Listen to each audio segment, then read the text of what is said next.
The table was too low for my legs, too high for my empty stomach. The wooden stool had no backrest, forcing my spine to work as if someone were still behind me, ready to pull, push, order me to stand up. The air in the room had a strange warmth, not welcoming, just warm enough to remind my skin that it existed. The smell came before the sight. It wasn't the smell of thin soup that you learn to recognize from afar, nor the acidic odor of something boiled until it lost its name.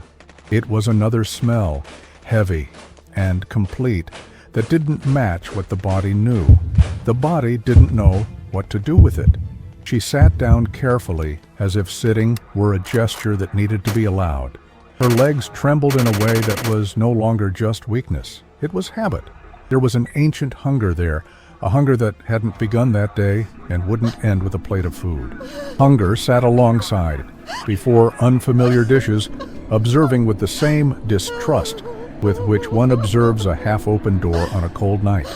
Nothing seemed immediately dangerous, and that was what made her throat tighten. The plate was too close. All she had to do was reach out, but her hand remained where it was, resting in her lap, fingers closed as if grasping something invisible. Her body was tense before something that should have provided relief. The word relieve sounded wrong. Relief was something that came afterward, when someone left, when a noise ceased. Food in that world didn't bring relief. It brought calculation. It brought rules. It brought the risk of making a mistake and paying for it. On the other side of the table there were people, not shadows, faces, uniforms, eyes. She couldn't hold their gaze for long without feeling the same sensation she felt when a guard stopped too close, her whole body shrinking to fit into a space no one wanted her to occupy. There was an expectation of humiliation disguised as care. That's how things had worked long enough to seem natural. An offered mug could be a trap, a piece of bread could be a test. A calm gesture could turn into laughter or punishment or something worse, simply because someone decided she didn't deserve that moment. The silverware lay beside the plate, aligned as if someone had taken the trouble to think about it. Cold metal. The light hit it and returned a quick, almost offensive glare. Still silverware, observed Hans. The table wasn't a table. It was a place where you were measured, where even the way you held a spoon could say too much. The silence was the worst detail. There were no shouts ordering her to eat. There were no words spat out in a language she understood just enough to recognize a threat. There was no imposed haste, only a heavy silence before the first gesture, a silence that left no room to understand what was allowed. She breathed shallowly, trying to keep her chest from rising too much, as if even breathing were conspicuous. Hunger persisted with brutal simplicity. She could feel her saliva increasing and then disappearing. She felt her stomach tighten and release in small waves, as if trying to remind the rest of her body of its function. But along with the hunger came something else, as ancient as it was, caution. That caution that isn't thought about. It appears beforehand. It appears in the shoulder that rises on its own, in the nape of the neck that stiffens, in the jaw that clenches, as if holding back words that shouldn't come out. She realized she was counting. Not the food, not yet. Counting seconds. Counting how many times someone blinked. Counting the space between one sound and another. The sound of her own fingers lightly brushing against her skirt, the sound of the fabric, the sound of her own body trying not to make a sound. Nothing was happening. And that was the worst part. Because in war, when nothing happens, that's when you learn to wait for something that happens suddenly. The plate remained there, like a question without a sentence. The steam rose slowly, and this simple movement, the warm air rising, seemed an indecent luxury. She felt an almost painful urge to lean in, to bring her face closer, just to make sure it was real. But she didn't move.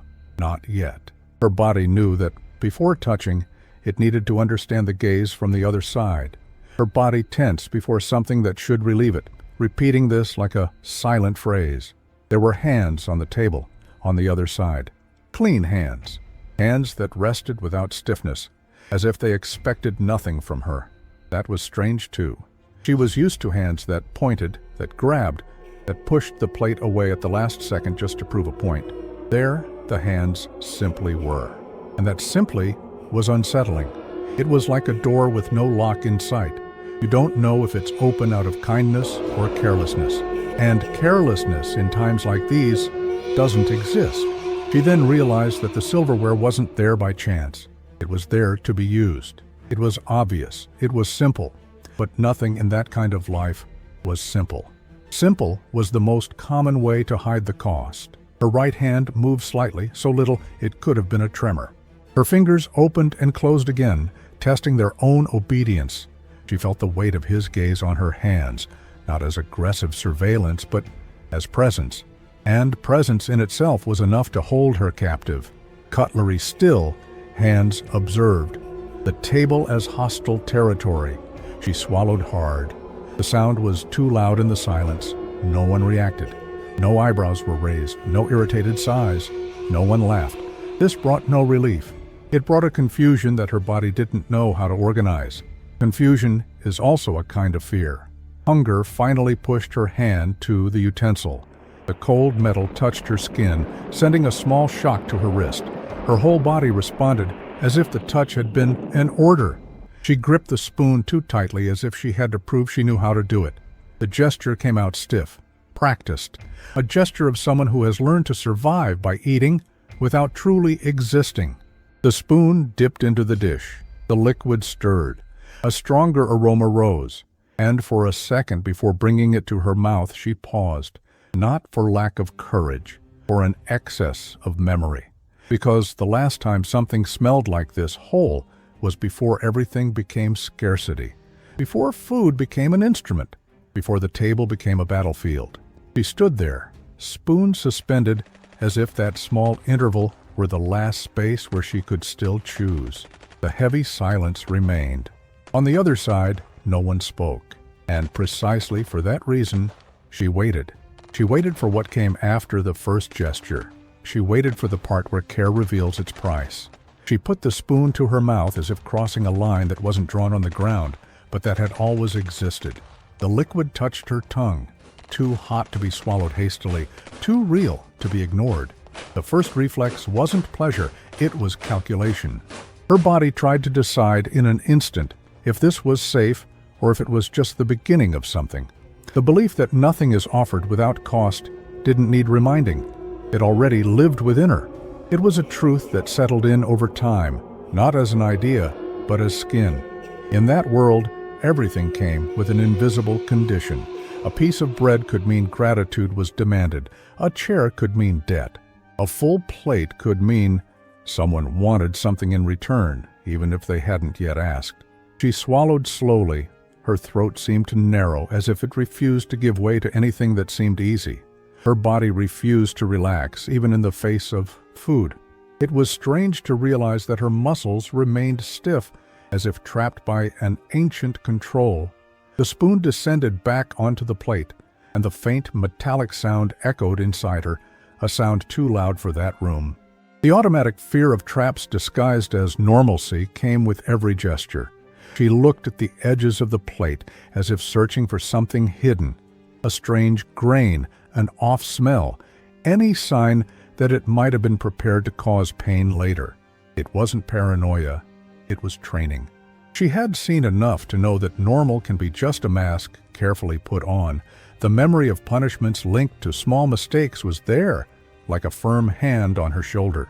It wasn't major offenses that triggered punishment. It was details. The spoon held the wrong way, the gaze that lingered too long, the elbow that touched the table when it shouldn't. She remembered how shame can be produced in silence, without a scream, just with the pause of someone observing and waiting for you to understand that you had failed. And so, even there, with plenty of food in front of her, she ate as if still under old rules, small spoonfuls. No visible hurry, but with a hidden haste in every movement. Her mouth closed too tightly, her jaw working as if it needed to prove its discipline. She avoided looking directly at whoever was on the other side, not out of respect, out of self-preservation. Looking too much can be interpreted as a challenge, and a challenge in certain places doesn't need words to be punished. She tried to make the gesture seem natural. This attempt was exhausting. The war had taught her that the body needs to control even what seems simple.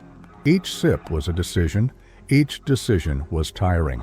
And yet, there was something more tiring than hunger, the anticipation of the moment when the offer would turn into a demand. She waited.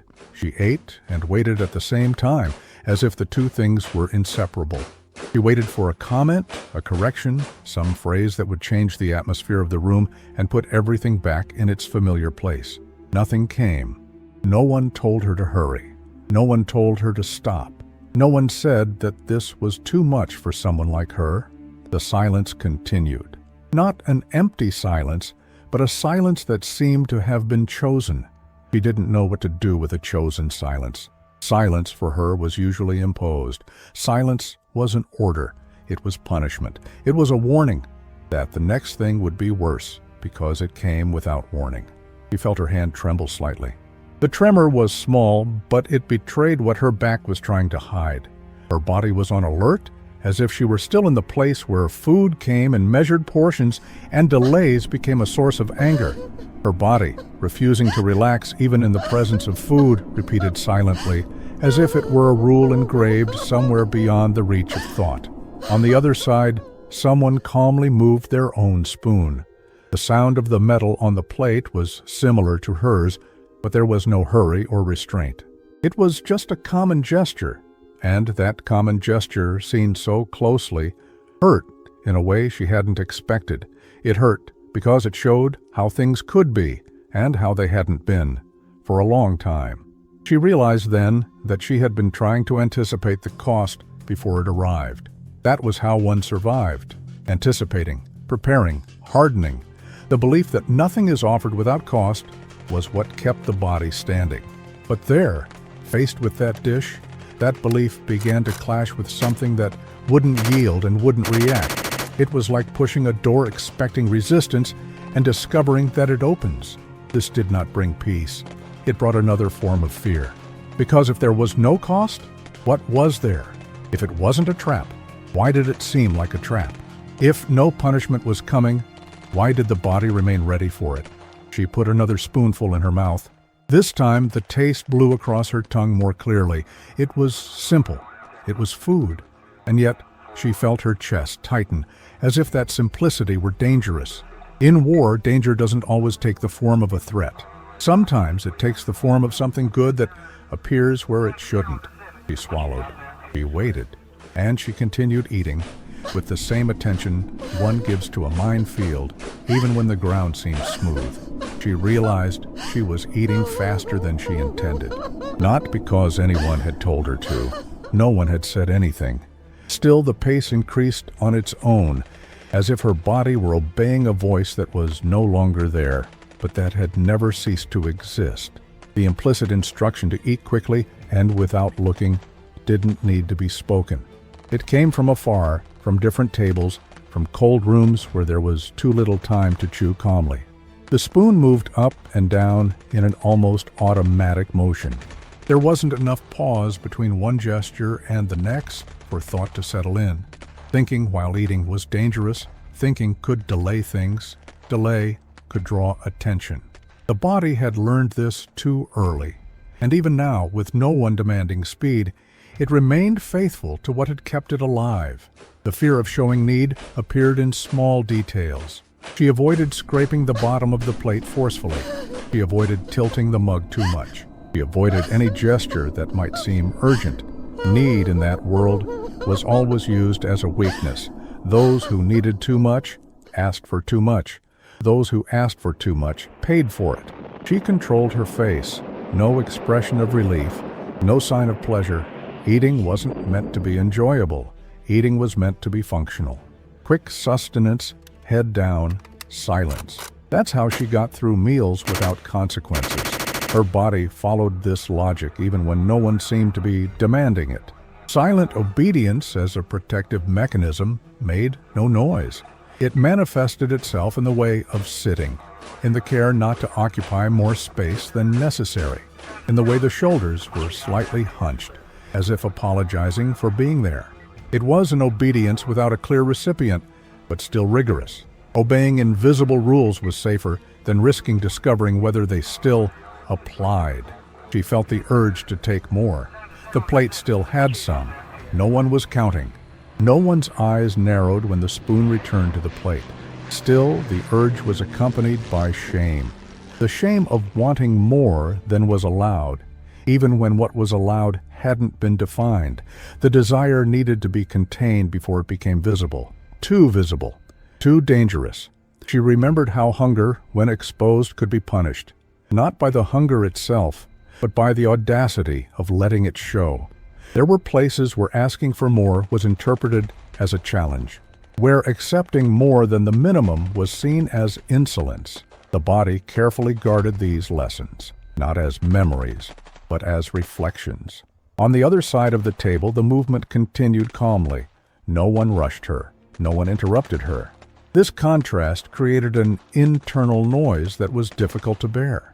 She felt wrong for eating that way, quickly and restrainedly, but she also felt incapable of doing otherwise. The order that didn't need to be spoken still organized every gesture.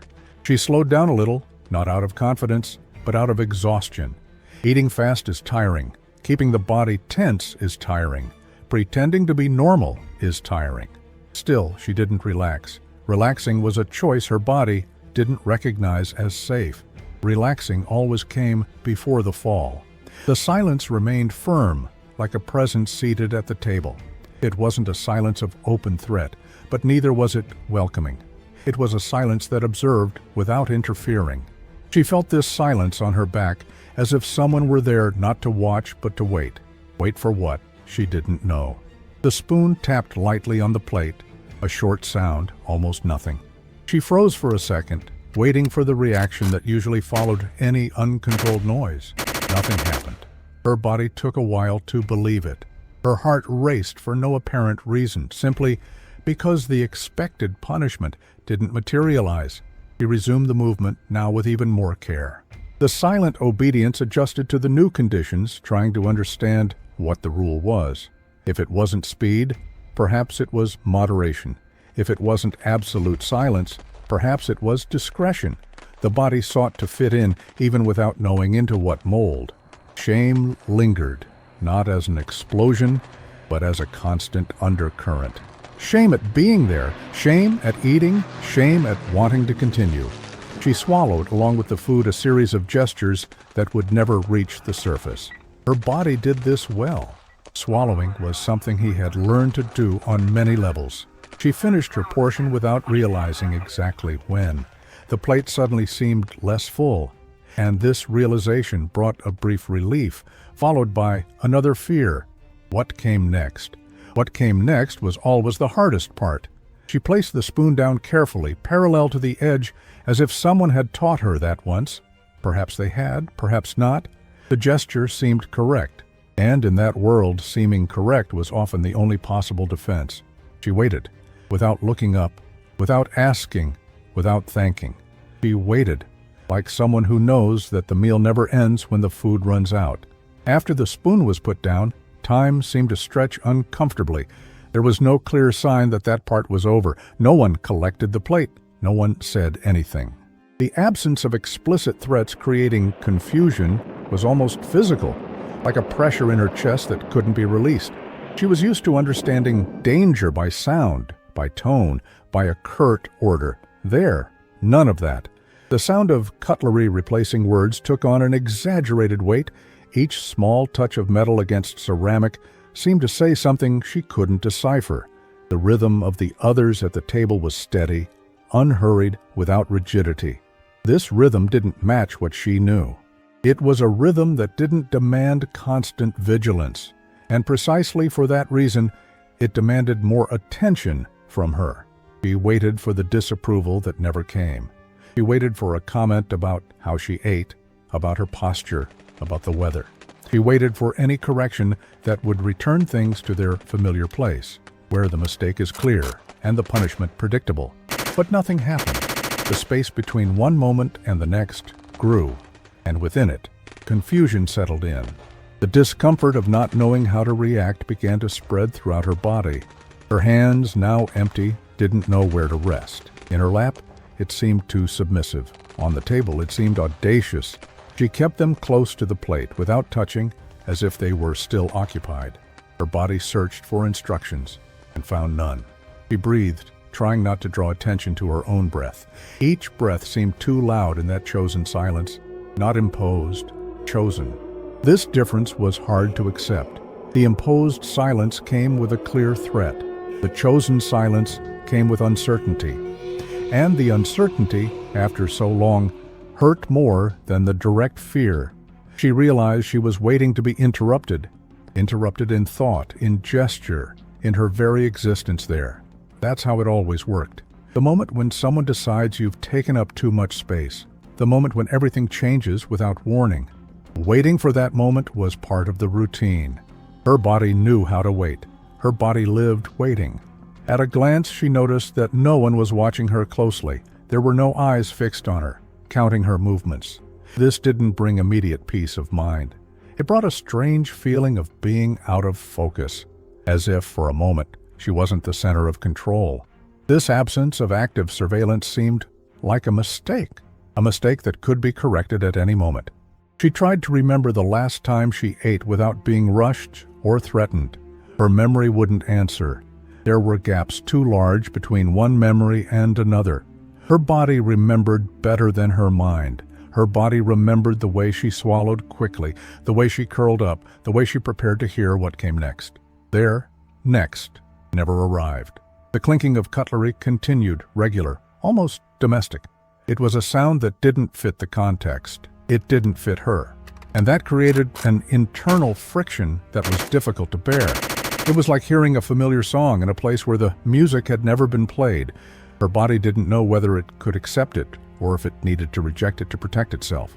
She felt a strange urge to speak, not to ask for something, not to thank anyone, just to break the silence and see what would happen. The urge came and went quickly. Speaking always had consequences. Speaking draws attention. Attention is expensive. She kept her mouth shut, as she had learned.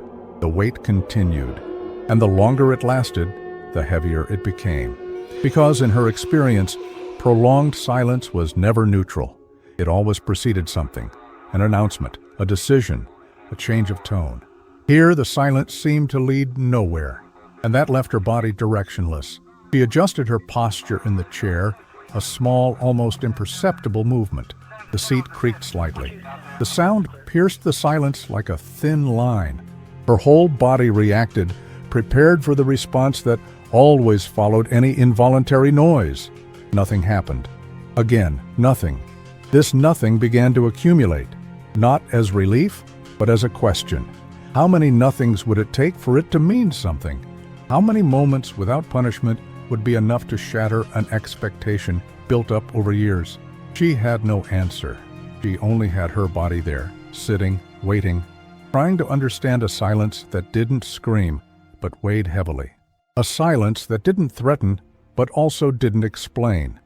And in that moment she realized that not knowing how to react could be more difficult than obeying a clear order. She remained motionless, as if any hasty decision could break something fragile that didn't yet have a name.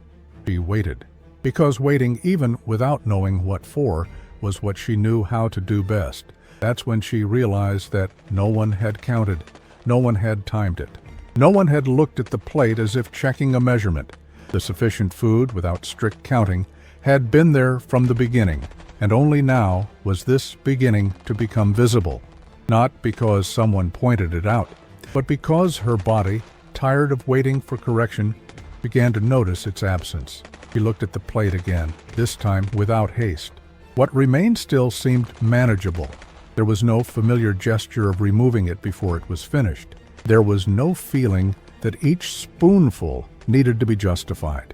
The simple fact that the food remained there untouched, without direct supervision, broke something she didn't know she was sustaining with so much effort. The lack of urgency imposed from the outside was disconcerting. She was used to racing against a time that wasn't hers, to eating under threat of being forced out, to finishing before someone decided it had been enough. There, time didn't push. It stood still, almost respectful, as if waiting for her. This made no sense. Her body wasn't prepared for a time that doesn't demand anything. She raised her eyes for an instant, too quickly to be considered a complete look, and she found something different from what she expected. There was no scrutiny. The gaze that doesn't scrutinize, only observes, rested on her without harshness. It wasn't a look of approval or demand. It was a present, simple, almost distracted look, as if she were part of the scene, not its central problem. This small detail triggered an internal shift that was difficult to explain. The logic of scarcity, broken without warning, came without announcement or justification. It simply happened. And when something like that happens, the body takes time to understand.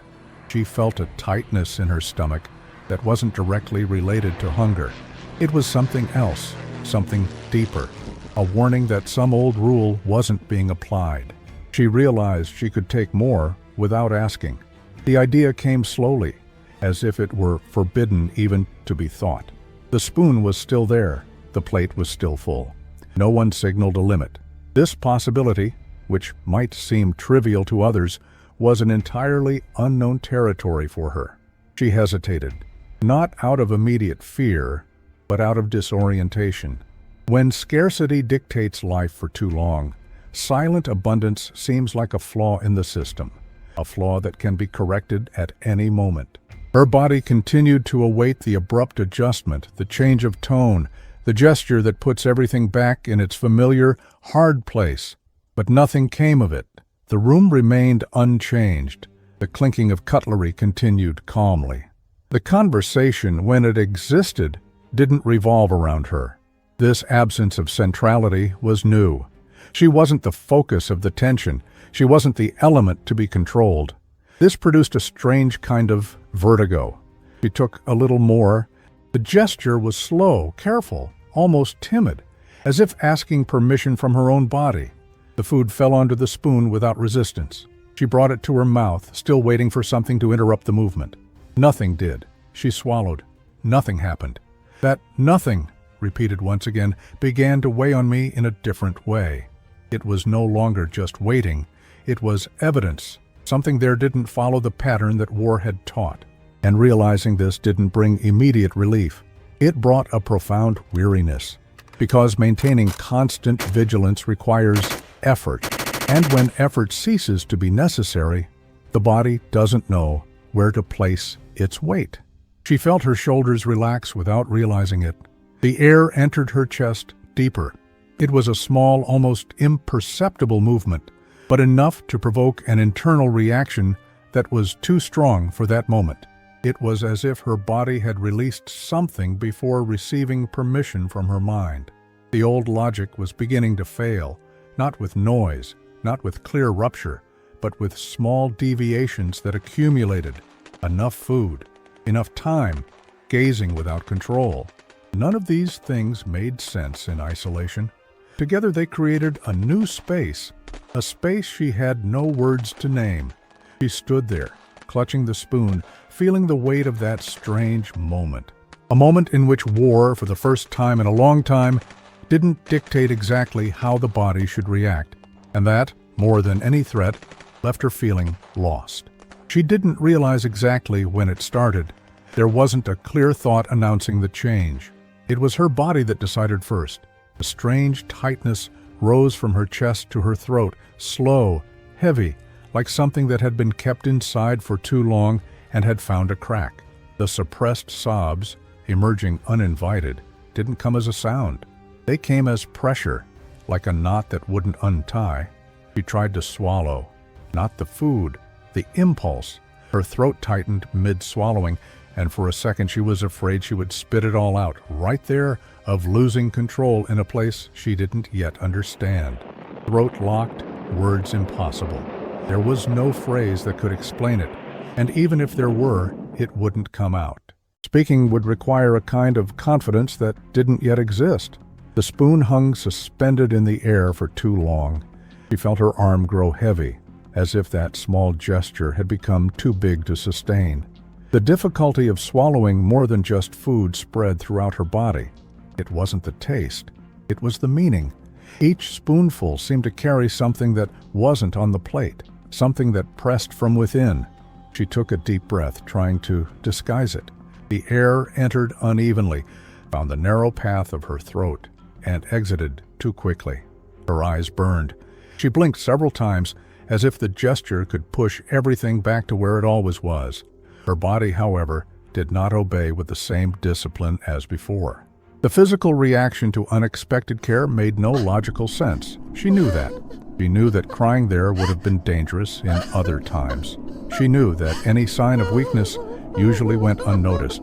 Yet, her body reacted as if it had been touched in a place no one had reached for years, a place where there were no orders, only need. She lowered her head, pretending to concentrate on her plate. A drop fell before she noticed. It landed on the edge, mixing with the rest of the food. It made no sound. It didn't immediately attract attention. Still, that small sign startled her more than screams usually did. Because screams are expected, this wasn't. She felt her face flush, a mixture of shame and something close to relief, though she didn't dare call it that. Shame for being there, reacting that way, shame for not being able to maintain control, but also a strange, almost painful feeling that her body recognized something her mind still refused to acknowledge. Her hands began to tremble for real now, not the restrained trembling of before, but a visible movement, difficult to hide. She set down the spoon with exaggerated care, as if the object could betray what was happening inside her. The metal touched the plate. The sound was low. No one commented. That was almost too much. The lack of reaction at that moment amplified everything. The tears, still trapped, found more space. The shoulders slumped a little more, not in submission, but in exhaustion. A deep, old exhaustion, born from holding on to things for too long without knowing where to let go. She ran her hand quickly, practically, as if erasing a mistake before anyone notices. The gesture was familiar. The context, not so much. Her body seemed confused, reacting to a logic it hadn't been trained to understand. For her, caution had always come with demands. Here, it came alone, and that threw everything off. She didn't look at anyone. She didn't need to. She felt the presence on the other side of the table without the rigidity of before. No one stood up. No one made a comment to fill the space. The silence remained, but now it had a different density. It wasn't the silence of threat. It was a silence that allowed. She took another deep breath. The air went in with difficulty, but it went in. The knot didn't disappear. It probably wouldn't disappear anytime soon, but something had been displaced, unresolved, displaced, and that was enough to leave her body exhausted. She stood there, eyes downcast, feeling the weight of that moment slowly settle in. A moment in which reaction came before understanding, in which her body recognized something that war never taught, and which, for that very reason, hurt in a new way. When it was all over, there was no clear sign of closure. The table remained there. The plate stayed on the surface, marked by use. The atmosphere hadn't changed perceptibly, yet something had shifted, not visibly. Not in a way that could be pointed out. It remained within the body. The body's memory of that specific silence settled in without asking permission. It wasn't the silence of direct fear, nor the silence of waiting for punishment. It was a silence that had allowed that moment to exist without demanding anything in return. The body stored it, as it stores other important things, without words, without explanation, only as a sensation. She stood up slowly, careful not to make too much noise. The seat creaked slightly, as before. This time, the sound didn't cause the same startle. Her heart still beat faster, but returned to its previous rhythm with less effort. Small details like that didn't seem enough to change a life. And they didn't. But they remained. The altered relationship with gestures of authority did not reveal itself there as clear understanding. There was no mental conclusion, nor conscious decision. Only a subtle shift, a small delay between the other's gesture and the body's automatic reaction. As if, for a moment, the body had considered the possibility that not every presence demands immediate submission. She didn't feel saved. She didn't feel safe. There was no complete relief. What there was a fissure, A minimal break in the logic that had organized everything for far too long. The dignity touched without speech came without promises or explanations. It came as a simple gesture that asked for neither gratitude nor obedience nor silence in return. As she walked away from the table, she realized she was carrying something different along with her usual weariness. It wasn't hope in the broadest sense of the word. It was something more concrete than that. It was the memory that at least once her body hadn't needed to defend itself while eating. That at least once there had been no counting, no correction, no abrupt withdrawal. Humanity, perceived late but perceived nonetheless, did not erase what came before. It did not correct the old hunger. It did not reorganize the past. But it remained there, like a new piece of information inserted into an old equation, something that did not fit perfectly, but that also could not be ignored. She didn't know what she would do with that memory. Perhaps nothing. Perhaps just carry it in silence, like so many other things. But her body had already registered it. And the body, unlike the mind, doesn't easily forget what was once possible. The ending was quiet. There were no final words, no symbolic gesture, just the continuation of life as it was, now with one more detail.